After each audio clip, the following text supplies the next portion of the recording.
దేవుడు చూస్తున్నాడు, ప్రతిదీ పరిగణలోకి తీసుకుంటాడు ఆయన. కొంతమంది ఒంటరిగా కూర్చొని ఏడుస్తారు, నాకు ఇంత అన్యాయం జరుగుతుంది, నన్ను ఎవరూ పట్టించుకోవటం లేదు, కనీసం నా దీనస్థితిని ఎవరూ చూడట్లేదు, చచ్చిపోతే పోయింది కదా, నా ప్రాణం తీసుకుంటే పోయింది కదా, నా ప్రాణం పోతే బాగుండా అని కొంతమంది మనోదుఃఖంతో కృంగిపోయి ఏడుస్తూ ఉంటారు.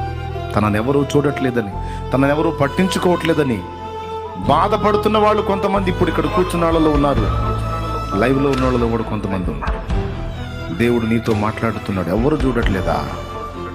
నువ్వు ఎక్కడ కూర్చొని ఏడుస్తున్నావో, ఏ స్థితిలో బాధపడుతున్నావో, నీ హృదయంలో ఎంత వేదనతో నలుగుతున్నావో మొత్తం చూస్తున్నవాడు ఒకడు ఉన్నాడు. దేన్ని బట్టి ఏడుస్తున్నావో, దేన్ని బట్టి కుమిలిపోతున్నావో అన్నీ సైలెంట్గా అబ్జర్వ్ చేస్తున్నాడు ఆయన.